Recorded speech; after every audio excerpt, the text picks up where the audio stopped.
Hola chicos y chicas, soy el profesor Gilberto y les doy la más cordial bienvenida a esta sesión, donde buscaremos comprender juntos un concepto que a muchos les parece lejano y poco aplicable a su vida. Es más, algunas personas piensan que solamente algunos pocos elegidos tienen acceso a ello. Me refiero, por supuesto, a la ciencia. Para muchos, un territorio árido o francamente aburrido. Para otros, algo muy interesante, pero que demanda una gran cantidad de recursos económicos. En realidad, ninguna de las dos afirmaciones es correcta. En realidad, la ciencia es muy accesible, es desde luego muy interesante y además puede resultar muy divertida. Espero que tengan a la mano su libreta de apuntes para tomar nota de los conceptos más relevantes que veremos en esta sesión y de las dudas que seguramente surgirán a lo largo de la misma. ¿Listos? Bien, pues analicemos el caso que nos envía David, un alumno de bachillerato que tiene algunas dudas acerca de la ciencia. Hola, mi nombre es David. Recientemente he terminado mis estudios de secundaria y comenzado mis estudios en el bachillerato. El otro día, por la mañana, mi hermana mayor le dijo a mi hermana más pequeña: solo estoy preparando café, no es la gran ciencia. Eso despertó de alguna manera mi curiosidad. Es cierto, no es la gran ciencia, pero entonces, ¿preparar café sí es ciencia? Yo recuerdo que mi profesor de química en alguna clase me comentó que la ciencia lo que busca son los grandes avances y también los inventos que hacen nuestra vida más fácil. En realidad, siempre he pensado que la ciencia se lleva a cabo en grandes laboratorios y también, y también es realizada por los científicos, personas dedicadas a hacer cálculos complejísimos y a manejar sustancias muy peligrosas. Definitivamente el café no es peligroso y en mi cocina el aparato más complicado es el microondas. Aún confundido por estos pensamientos, decidí buscar en internet avances científicos y encontré que efectivamente los laboratorios están llenos de aparatos complicados y también de sustancias peligrosas, y que los científicos se dedicaban a hacer cálculos muy complejos para lograr dichos avances. Pero había algo que no me quedaba aún completamente claro, de manera que decidí comentar el asunto con mi mamá. Y resultó que ella tenía una idea muy parecida a la mía y tampoco pudo aclarar mis dudas. En ese momento mi hermana intervino. Ella está en la universidad cursando sus estudios como química farmacobióloga y nos explicó que la ciencia en realidad está presente en todos los aspectos de la vida, que incluso en nuestra propia cocina muchas cosas eran compuestos químicos. Además de que muchos procesos cuando cocinamos son de carácter químico. También nos dijo que la ciencia nos permite comprendernos y comprender a otras personas. La verdad, eso me dejó un poco más confundido. Finalmente quisiera saber una cosa: ¿qué tiene que ver la ciencia con todo lo que hacemos? Y además, ¿qué tiene que ver con eso de comprender a las personas? ¿Es que acaso meten a las personas en laboratorios para experimentar con ellas? Espero que puedan aclarar mis dudas. Gracias. Pues bien, tratemos de ayudar a David a despejar sus dudas. Y para esto es necesario hacernos tres sencillas preguntas. La primera: ¿preparar café es una ciencia? La segunda: ¿qué hace ciencia a una ciencia? Y la tercera: ¿qué relación tiene la ciencia con los avances científicos, tecnológicos y también con la sociedad? Bueno, pues vayamos analizándolo. Eh, Primero, y para poder entender qué es ciencia, debemos entender que para algunas personas la ciencia es algo como esto, en el mejor de los casos. Pero para otras personas la ciencia es más bien algo como esto, en el peor de los casos. En el primer escenario, lo que la ciencia busca generalmente es lograr algo más o menos como esto. Además de que las posibilidades de lo que se puede lograr parecen ilimitadas.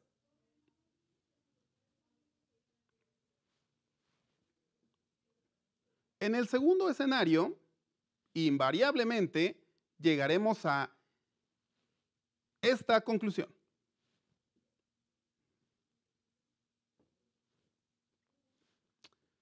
Pero tranquilos, ninguna de las dos es completamente verdadera. Para empezar, debemos entender que el principal objetivo de la ciencia no es o no son los grandes avances científicos ni el descubrimiento de cosas súper complejas. En realidad, el objetivo primordial de la ciencia es permitirle a los seres humanos llevar una vida más sencilla y darnos ciertos lujos y comodidades. Las pantallas, los controles de videojuego, la calefacción, el aire acondicionado, la preparación de nuestros alimentos y, evidentemente, actividades que nos prevén diversión, bueno, todas tienen su base en la ciencia y particularmente en la química. Y se estarán preguntando, ¿eso como cuándo sucede? Bueno, analicémoslo, vamos a pensarlo un poco. De acuerdo, sé que en su cocina no hay un equipo de química esperándolos para cocinar, pero debemos tomar en cuenta que muchos procesos cuando preparamos alimentos son de carácter químico y tienen como finalidad modificar el sabor y la textura de los alimentos. Y si no me quieren creer, bueno, pueden probarse un plato de espagueti crudo y me cuentan a qué sabe. En realidad, sí, lo estaba olvidando. En el caso del segundo escenario, bueno, eso no va a suceder. Tranquilos, los zombies no van a aparecer. Lo siento, zombies. En realidad, la ciencia es mucho más sencilla y afortunadamente más aplicable.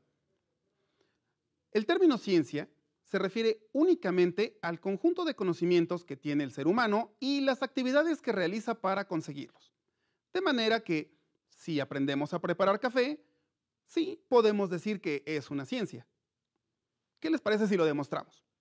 Bien, sabemos que para preparar café necesitamos agua caliente, azúcar y, por supuesto, café.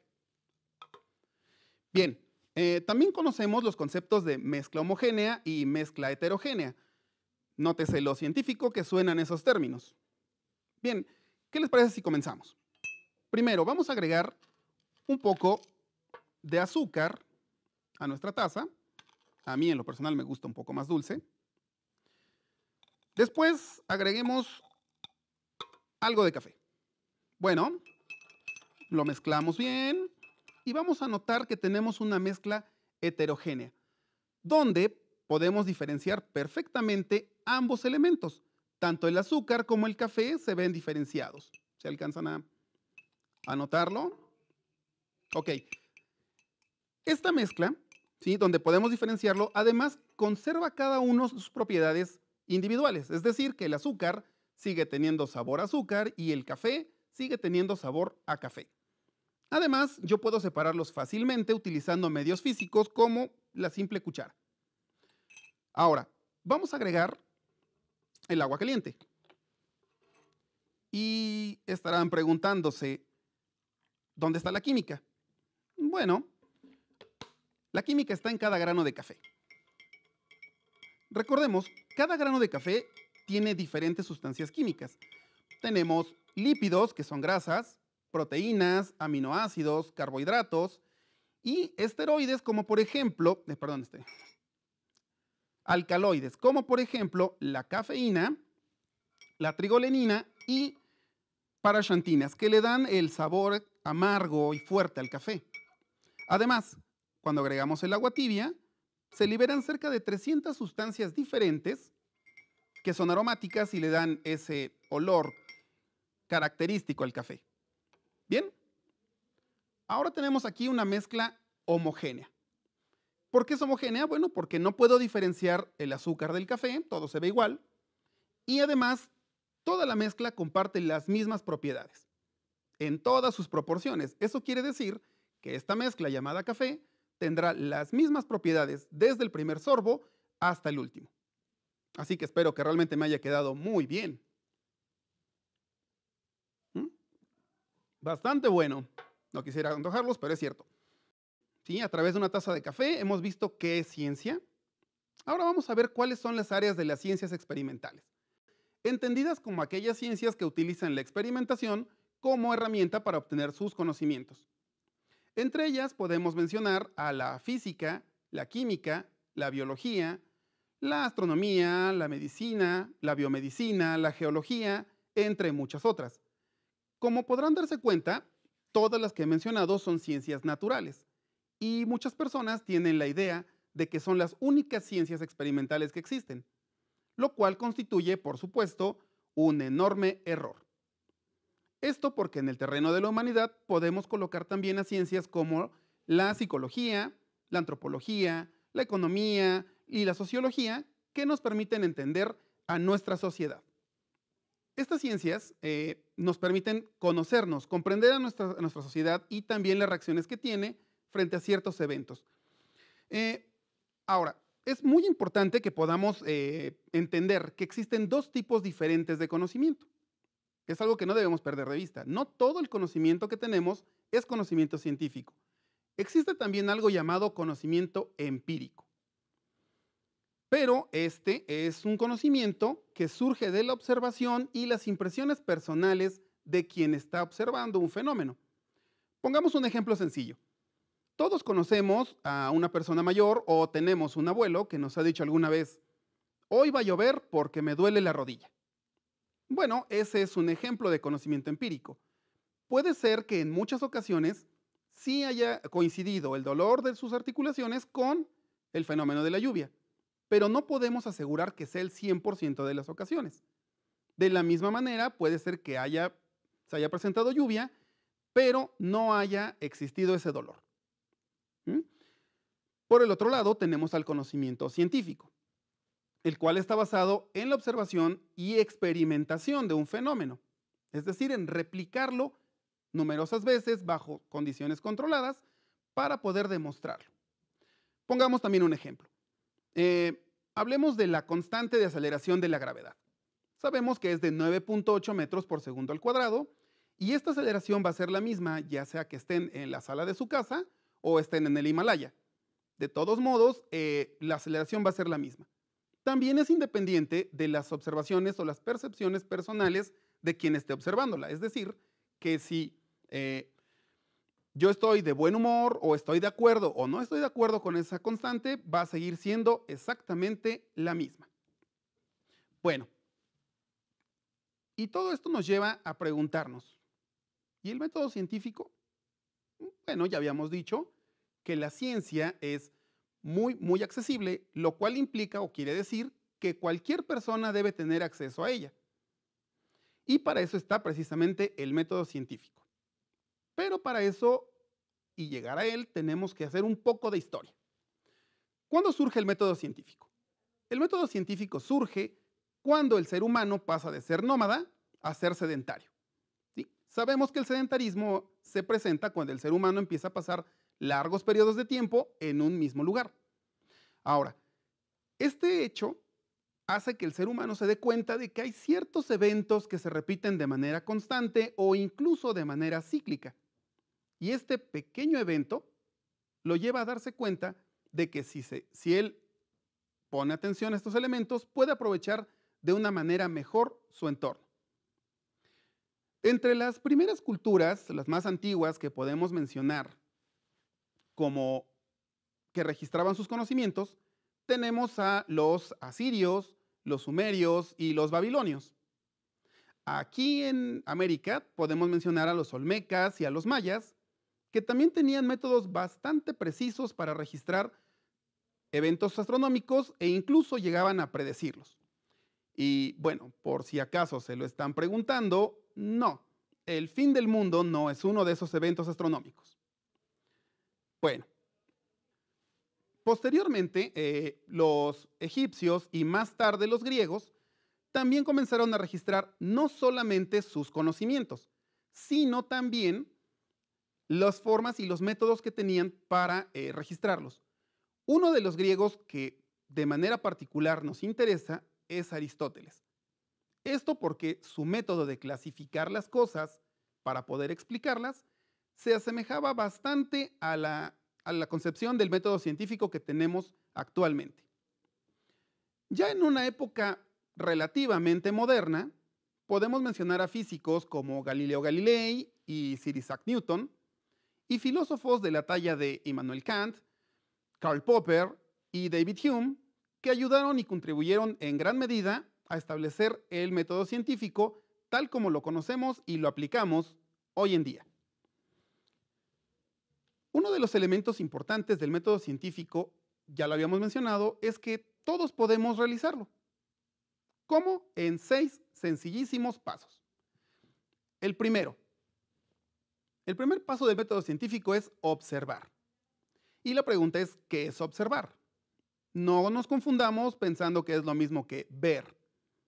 Observar se refiere a fijar nuestra atención en una pequeña porción del universo, aunque esa porción sea tan sencilla como prepararnos una taza de café. Una vez que esto ocurre, debemos llegar al siguiente paso. ¿Cuál es? Hacernos preguntas. Estas preguntas, ¿qué? ¿Para qué? ¿Cuál es? ¿Dónde? ¿Cuándo? ¿Cómo? Son las preguntas que surgen en la mente de un investigador objetivo. ¿Qué pasa si agrego más o menos azúcar a la mezcla? ¿Qué es lo que voy a obtener o cuál será el sabor que obtendré si yo agrego otro tipo de ingredientes a este café? Hay que tomar en cuenta que estas preguntas deben ser siempre lógicas. No son preguntas que surjan nada más porque sí. Es decir, que si yo estoy pensando en qué sabor obtendré si mezclo otros ingredientes a mi café, no puedo empezar a pensar a qué sabrá si le agrego salsa de chile habanero. No, probablemente eso no tenga un muy buen sabor y por supuesto no es una pregunta lógica. Además deben ser congruentes con el tema. Si estoy hablando de preparar café, no voy a empezar a pensar en cómo voy a preparar ahora un guisado de carne molida, ¿no? No tiene sentido, no es congruente con mi investigación, no puedo tomarla como una pregunta adecuada a mi tema. Como paso lógico, posterior a una pregunta debe surgir siempre una respuesta. Y esa respuesta lógica, ordenada, estructurada, que además nos va a servir como guía a lo largo de nuestra investigación, se llama hipótesis. Esta hipótesis tiene algo muy interesante. Las hipótesis no necesariamente tienen que ser correctas. Las hipótesis pueden ser falsas o verdaderas. Eso es justamente lo que estamos tratando de determinar a través del siguiente paso del método científico. La experimentación. ¿Qué es experimentar? Ya lo habíamos comentado, pero vamos a repetirlo.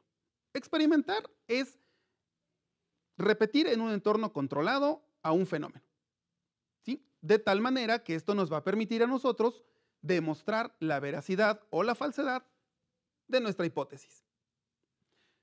Y bueno, posterior a esto, ¿qué tiene que surgir? Tiene que surgir algo importante, un proceso mental llamado conclusión.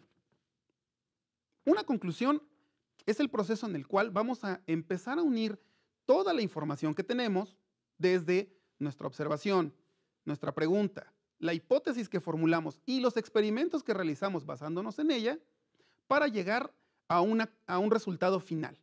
Esta conclusión va a ser nuestro conocimiento nuevo. ¿Qué es lo importante aquí a mencionar?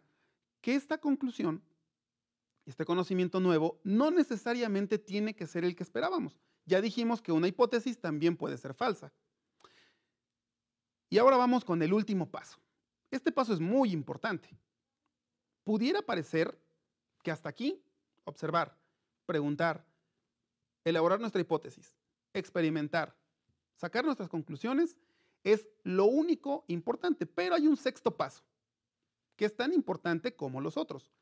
Y este sexto paso es dar a conocer nuestras conclusiones. El conocimiento crece cuando se comparte. Esto quiere decir que si nosotros hemos llegado a un nuevo conocimiento, debemos darlo a conocer a otras personas para que los conocimientos nuevos se construyan a partir de él. Algo interesante respecto al método científico y sobre todo al conocimiento científico es que es un proceso continuo.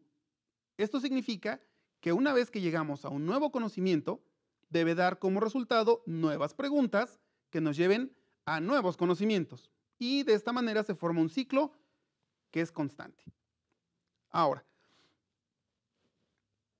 ya tenemos los pasos del método científico, ya sabemos dónde surge, ya sabemos de dónde viene, cuál es su historia. Todo eso está muy bien y todo lo que quieran, pero viene la pregunta importante de la sesión, la pregunta a la que queríamos llegar. ¿Ya están listos para aplicarlo? Bueno, ¿qué les parece si lo intentan? Les propongo algo. Busquen un fenómeno de su interés. Puede ser un fenómeno social, puede ser un fenómeno físico, puede ser un fenómeno natural, y obsérvelo. Recuerden que no tiene que ser un fenómeno complejo o sofisticado. Puede ser algo muy sencillo y a partir de ahí ustedes pueden construir un sinnúmero de conocimientos con los cuales pueden compartir con otras personas. Inténtenlo. Observen, diseñen su hipótesis, experimenten, saquen sus propias conclusiones y compártanlo. Recuerden también que el conocimiento científico sobre todo, es un deporte de equipo. Inviten a su familia, invítenlos a participar con ustedes. Recuerden que todos tenemos diferentes puntos de vista acerca de un mismo tema. Eso puede hacer que sus hipótesis, sus conclusiones sean mucho más ricas. Y finalmente, el conocimiento crece cuando lo compartimos. No olviden eso. Por lo tanto, les sugiero que creen un grupo de WhatsApp donde puedan compartir estos conocimientos con sus compañeros, con sus amigos, con sus conocidos, y de esta manera dar lugar a nuevas preguntas para generar nuevos conocimientos. Bueno, ha sido un placer compartir este espacio con ustedes. Vamos a terminar esta sesión recapitulando un poquito los conocimientos que hemos obtenido a lo largo de la misma. Y con esto vamos a aplicarlos al caso que nos envió David para resolver sus dudas. Primero, la ciencia es un conjunto de conocimientos que posee el ser humano y también las actividades que realiza para obtenerlos. Segundo, todo aquello que nos provee un conocimiento nuevo es ciencia. Recordemos que no todos los conocimientos son científicos. Existe también el conocimiento empírico, pero debido a que este es de carácter subjetivo y depende de la persona que está observando, no podemos darlo como válido o como verificable. La historia del método científico se remonta a los inicios del hombre como sedentario. Con el surgimiento de las culturas y su desarrollo, este conocimiento se va haciendo más firme y va creciendo. Todos podemos generar conocimientos nuevos y todos podemos aplicar el método científico. Solo hay que seguir los pasos que ya conocemos. Observa, pregunta, realiza tu hipótesis, experimenta, saca tus conclusiones y compártelo con alguien más. Por último, la ciencia está presente prácticamente en todo lo que nos rodea. Pensemos un poquito en algo tan sencillo como viajar en autobús. ¿Hay ciencia ahí? Sí. Primero, pensemos que el autobús utiliza gasolina para poder moverse como combustible. Esta gasolina, ¿sí?, es un compuesto químico, pero la relación va más allá. Para que esta funcione, debe presentarse un fenómeno llamado combustión. Y la combustión es un fenómeno o un proceso de carácter químico. No solo eso, también utiliza aceite y recordemos que el aceite reduce la fricción del motor. Ahí vemos una interacción entre la física y la química para que este aceite funcione y le sea útil al motor. Finalmente, una reflexión para todos. La ciencia es un producto de la humanidad. Nos permite una vida más larga, una vida más cómoda, pero es responsabilidad nuestra utilizarlo con discreción para mejorar nuestro medio ambiente, cuidar nuestra salud y, por supuesto, entender a nuestra sociedad. Bien, soy el profesor Gilberto y ha sido un placer haber compartido este espacio con ustedes. David, espero que tus dudas hayan quedado aclaradas y que en su lugar estén surgiendo nuevas preguntas que te lleven a obtener conocimientos nuevos.